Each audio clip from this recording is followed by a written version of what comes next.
You ask Tiger to solve. This deals with linear equations with one unknown. The final result is x equals 10/3. Let's solve it step by step. Rearrange the coefficients. Isolate the x.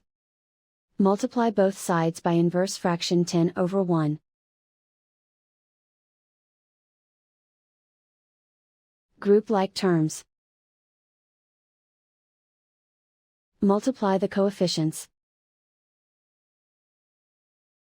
Simplify the fraction.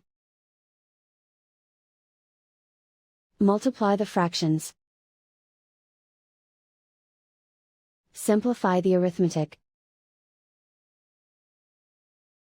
And so the final result is x equals 10/3.